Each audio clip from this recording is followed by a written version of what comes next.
With roots seated deep in the rich history of Greek mythology, God of War deftly fuses puzzle-solving ability with robust combat and frenetic action, and a brutal yet absorbing tale of destruction and redemption.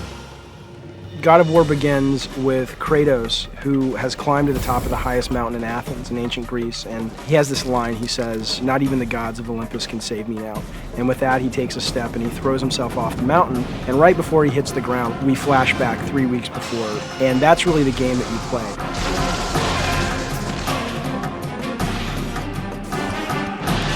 When bringing God of War to life, the development team went back to their childhoods, where their passion for storytelling and Greek myths began. Creative director Dave Jaffe came up to me and goes, "What do you think about Greek mythology?" I was immediately intrigued by it because there's a lot of monsters that everybody already knows who they are, and I wanted to play a game that I wanted to be able to rip Medusa's head off and turn people to stone, and I wanted to fight Cyclopses. When they said, "Hey, we're thinking about Greek mythology for God of War," I was like, yeah, let's definitely do that. It's something that's been a passion of mine for a long time, and I know a lot of other random Greek mythology tidbits and elements that have proved pretty useful during the development process. With such an incredible and revered history to draw from, the team was able to extrapolate their own unique anti-hero as timeless as anything Homer could have conjured up. Kratos was a warrior in the Spartan army, and there was this one battle, and Kratos is there. He's about to just get killed by the barbarian king, and he calls out to Ares, the god of war, and says, "Make me this great warrior, save my men, save me, and my soul is yours." And Ares gives Kratos these blades that are attached to these chains, and he's now bound to these blades called the Blades of Chaos forever. These chains are as menacing as the warrior wielding them, but they aren't the only way to effectively dispatch your enemies. Initially, they were kind of in the air about where they wanted to go with the look of the weapons. They didn't want it to be too fluid and too nice and too dainty, so they wanted it to be more brutal and more aggressive, but it's really difficult when he's swinging things around and not feel like a very choreographed fight scene. So we kind of found that middle ground. The combat system really comes to life when the player customizes their attack combos with a stunning variety of mythical weaponry. You've got all kinds of really cool gadgets and weapons like the Medusa head, the Zeus thunderbolts. You can raise the dead from Hades to come up and fight by your side. You know, you can dash, pop a guy up in the air, use the Medusa head, he falls down and shatters. You get extra points for that. So it's really giving the player a palette to work with and let them be the artist.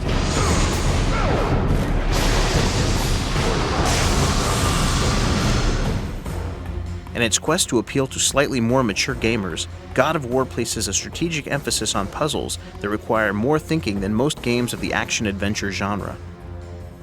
Most games today, the puzzle is pull the lever, the door opens, or find the key, put the red key in the red door, and it's just like, you've got to be kidding me. It's like, I was so excited to bring real puzzles back to this genre. There are a lot of different ways to approach any given situation in God of War. You could be confronted with something that seems sort of insurmountable just by going in there and doing the combat, but if you think about it a little bit, there are resources made available to you in the level that'll allow you to get around that situation a little bit easier.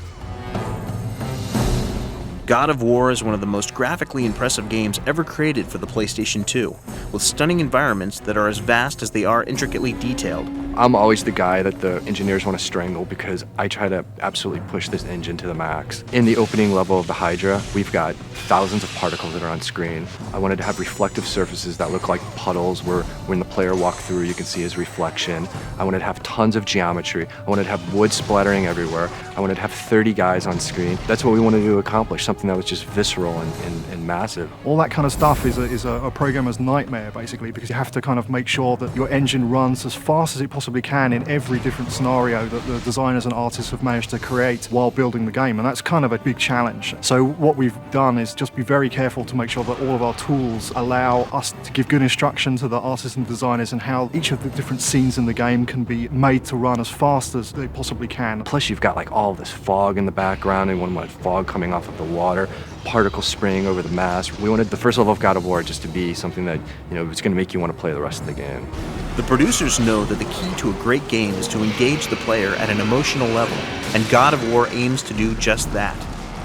I think anytime you make a game, you set out to try to make emotion in the game. That when the player is playing the game, he feels emotion. And if it's gripping the controller tighter, if it's having to put it down and walk away because your heart's pounding, if it's just that you're having so much fun that you forget to go to sleep, or you're late for your job because you're trying to solve a puzzle. I mean, that's what we wanted to create. By utilizing the stories from our ancient past, God of War delivers the cutting-edge game of the future and what's sure to become a classic. But there's more to this game than meets the eye, and additional secrets will be revealed next month. This is the game not only that I wanted to make 3 years ago, this is the game I've wanted since I was a 10-year-old kid, and I finally got to make it, and I'm so grateful, and I think players are going to be grateful too, because it's going to be cool.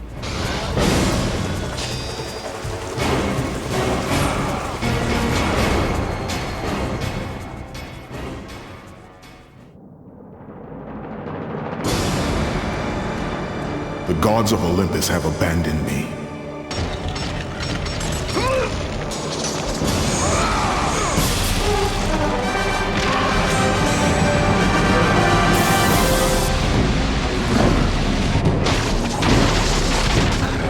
Combining the legendary tales of our past with an enigmatic hero, visceral combat, and flawless cinematic animation, God of War emerges as a game destined to be as classic as the mythology upon which it's based.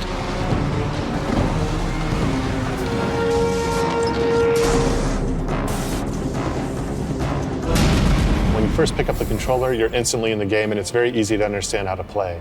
But the more you explore and the more you start to learn the combat system, the deeper it becomes. It really rewards you for trying out different things, finding out what your style of how you want to finish the game or beat this particular enemy is.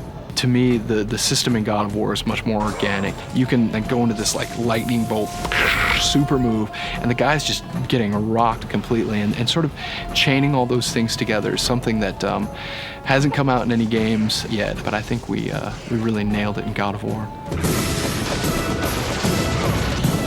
In their quest to create some truly dynamic animation, the creative team found themselves experimenting with all sorts of innovative techniques to create the game's landmark visuals. That's the feeling we want to achieve, is that the controller kind of just melts away and you're just taking part in what's happening on screen. We work with a very talented group of animators. You know, you can't just describe something in words, you know, when you're talking about the way some of these moves should work. So you definitely get up and you act stuff out, and I've had more than one embarrassing situation where I've been in the middle of a meeting and I'll get up and have to demonstrate, oh, he'll be like this, and I end up on the floor and I'm laying all prone on the ground. It gets very physical. I'd say my favorite sections are some of the hero animations, especially the blades, the fluidity we were able to achieve with blending so many different moves. We're able to achieve that through some of the coding and then some of the animation kind of working together as cohesively as we can. In certain games, it doesn't seem like much attention has been paid to it, but in this game, we put a lot of attention into that. With God of War's visuals this complex, it's imperative that all the animations be tested repeatedly to meet the expectations of not just the gamers, but the producers themselves. We fine-tune the game to the nth degree. A single combat move will often be worked on for a whole day by the combat designers. A tremendous amount of attention to detail is required to really get the emphasis right and make sure that the player is experiencing what you wanted them to experience. With gameplay this epic, the creative team worked especially hard in giving the game a grandiose feel that would appease the very gods upon which it is based. So we spent a lot of time working on a really good camera system that allows very kind of cinematic camera shots. You know, you can have a traveling camera follow the character along a corridor, and it can do anything that you could do in film. To feel like it's raining, we spent a lot of time working out how to make a rain effect that was really convincing as a rain effect. You walk into a desert, we wanted to get a kind of a desert sandstorm feel. In coming up with a way to match the game's legendary story with its visual style, two types of animation were fused together to immerse the player into the game. Well, we've explored the idea of a new visual for what we call the cinematics, which is the in-game movies for this story. Images become 2D instead of the traditional 3D, but then they transition back to 3D and start moving around, and they transition back to 2D. When you first see the camera just kind of zoom through these 2D plates, almost like you're moving through a photograph. Once the camera focuses on a character or a certain thing that's going on, that's when it just all of a sudden pops into 3D. And the idea is that these are all memories of Kratos. They're all flashbacks, and it's told so it's instantly identifiable by the audience that things are hazy, It's clear, you can tell what's going on, but it's that dreamlike feel that we wanted to get across, that these memories are forced on him. He doesn't want to remember, but they're forced on him. Just as the tales of ancient Greece have resonated throughout time, God of War concludes with an ending that's sure to have gamers talking through the ages and possibly paving the way for stories into the future. Kratos, before you reach Athens, there is a task you must complete. God of War is our attempt to really elevate the action-adventure genre to the next level. We wanted to bring combat, exploration, navigation, puzzle solving, all of sort of the classic elements of the genre, but we wanted to bring those to players in a fresh way, in a way that they haven't really seen before. If we're successful, which I think we will be, we'll get to tell stories about Kratos for a long time. You will need the power of the gods. Take this weapon, Kratos. Take this power and use it to defeat your enemies. The gods sent me to destroy you!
I think right now the action-adventure genre is really sort of experiencing almost like a calm before the storm. God of War is the storm, and when this thing arrives, both from a sales standpoint, from a critical standpoint, and really most importantly from a player satisfaction standpoint, people are really going to go, oh my god, this is what we've been waiting for.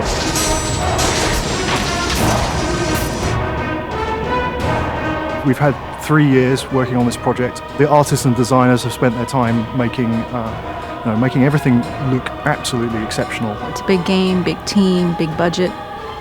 We're, really trying to find that AAA title and a new franchise.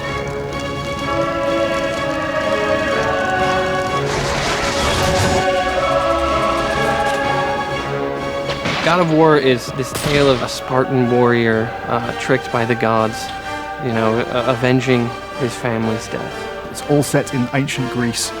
You play an anti-hero called Kratos. He's kind of a slave to Ares, the god of war. He's a very evil character, very destructive, and he's in this world that's in chaos. God of War is epic in every sense of the word. Our combat is epic. The enemies you fight are epic. The boss fights are huge. Right out of the gate, you're going to be fighting stuff you've never seen before. The game is really to make you feel like you're in an adventure. It's an epic adventure. It's to really make you forget that it's a game.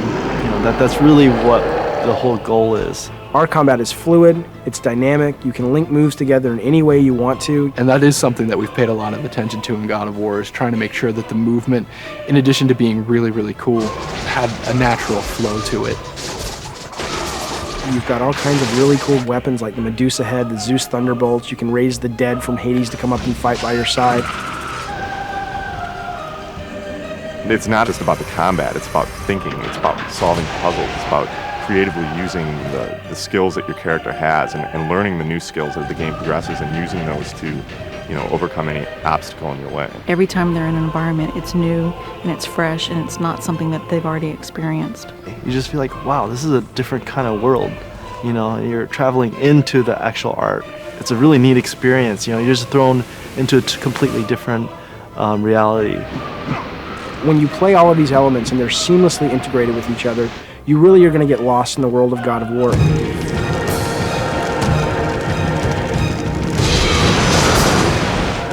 The feeling that we're trying to give the player, it's going to be an experience unlike anybody's had before.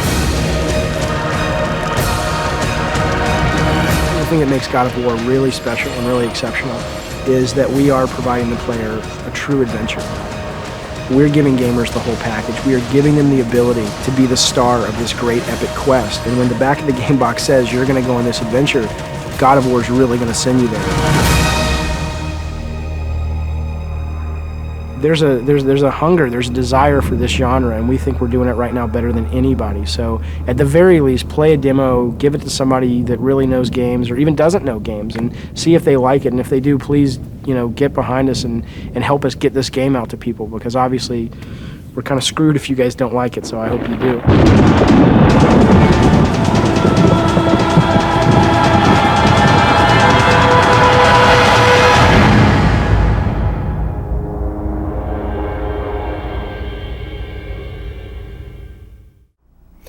Okay, so this is the God of War game director commentary track.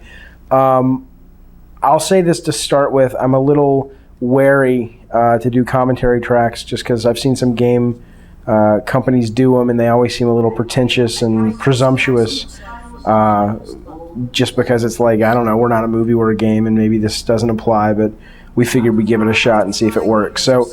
Obviously, this is the opening of the game. This is Linda Hunt doing the narration. She was in Dune. She was in Silverado. I think her voice is awesome, and I wanted her from the very beginning of this game to do the voice because I definitely thought, she really kind of gives this kind of nobility to the narration, and it really felt like a Greek myth kind of being retold.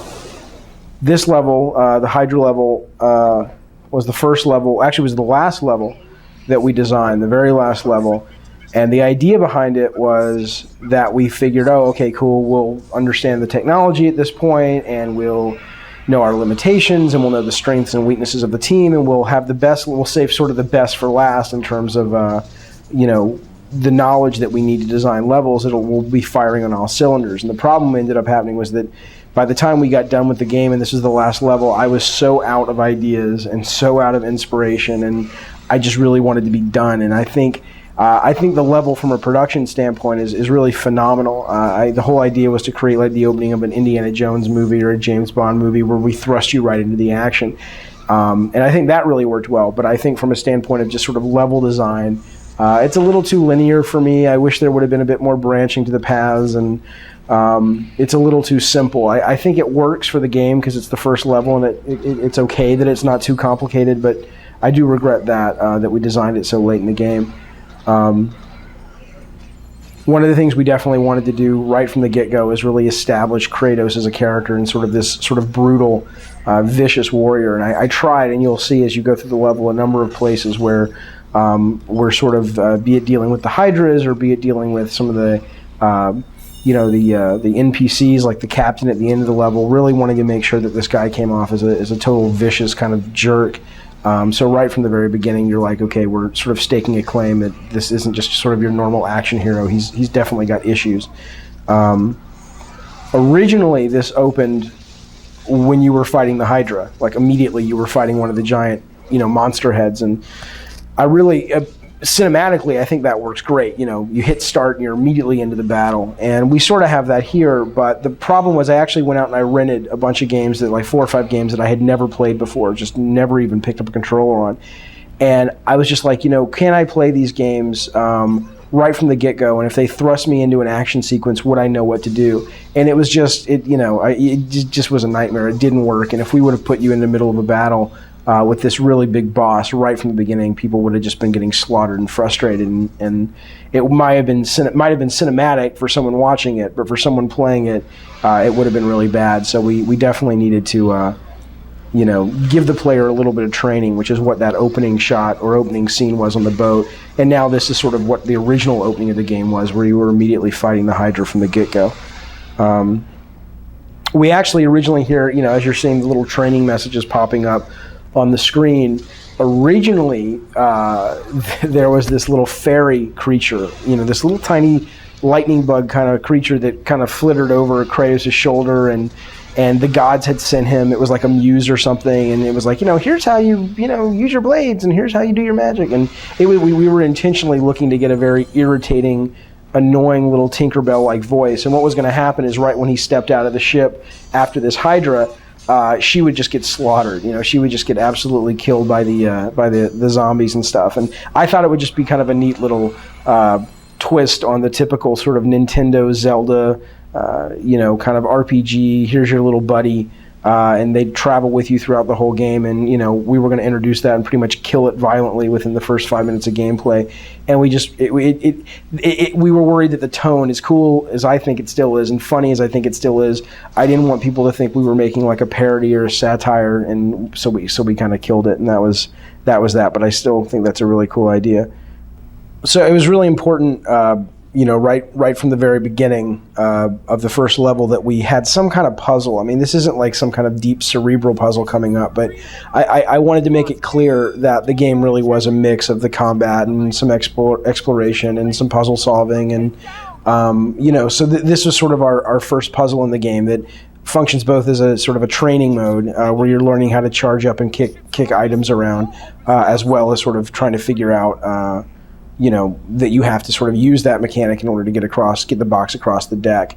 I don't remember where it came from, but I definitely love this idea of, the ability to sort of kick these draggable objects, because I think that's sort of the bane of a lot of adventure action game players, is sort of these draggable box puzzles. And I think they serve their function. I mean, there's only so many ways you can communicate a puzzle with the limited buttons on a controller for a console.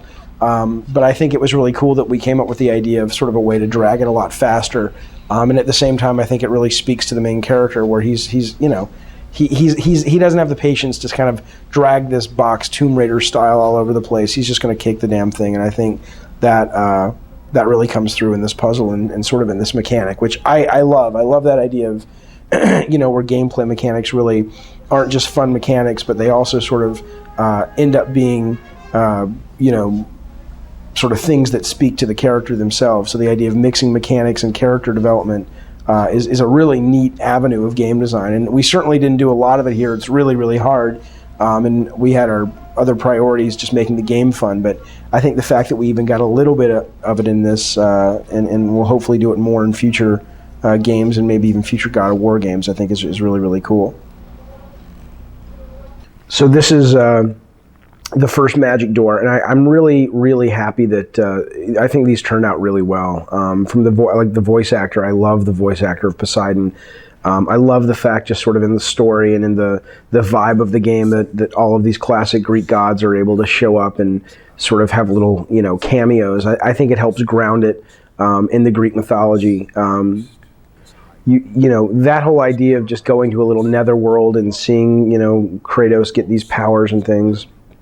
You see that in a lot of other games, and I just went to the guys and I said, hey, let's do that, and base it more in Greek mythology. And you kind of make these requests, and you kind of figure, well, everybody else does it, let's just do it. And God, those things took forever. We had one guy on those god doors for months and months and months, making the effects and making the lip sync, and it's just, I think it added a great deal of production value, but it's a pain. It's a pain to do a lot of the stuff that it doesn't look like a pain when you play it, but it turns out to be.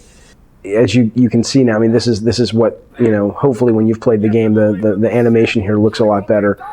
This is, these are animatics, or a little bit further than animatics, just that we use to sort of test the ideas out and get the pacing and get the shot. So it's kind of cool that you kind of get to see the progression, because I mean, these movies started with little block rig characters, and it progressed to this, and then finally what's in the game. And it takes a lot of imagination to, remind yourself that, or to envision what it's really going to look like, because you see this kind of stuff for months on end, and you're just like, oh man, this game's never going to come together. And then one day, the file comes in from the animator and everything's done, and you're like, oh my God, it feels real. It feels like a real game. So that's really, really cool.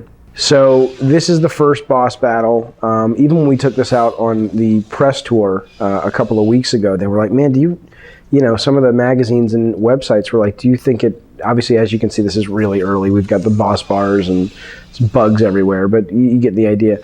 But they were like, do you think it makes sense to open the first level with all of this sort of crazy fighting and bosses and stuff from the first level? And I don't know. I think, the plan is to tune it in such a way that beginner players are going to be able to get through it, but they're still going to get a real sort of adrenaline rush out of it. This idea, the whole, Hydra battle, was again designed wanting the player to get the sense that the game wasn't just pure hack and slash, but there was some thinking involved and there were some puzzles involved. And I really like this idea of, these guys not letting you up the mast and you needing to sort of explore the environment to figure out that you're going to have to pin them down to the deck with these giant anchors in order to progress. And the idea that right off the bat, the first level of the game, that we're really setting up for the player that, you can't just whack your way through this game. There are some sections, of course, where you can, but there's more to that, and there's more to it than that. And so I think this is a really cool boss battle, at least the beginning of the boss battle.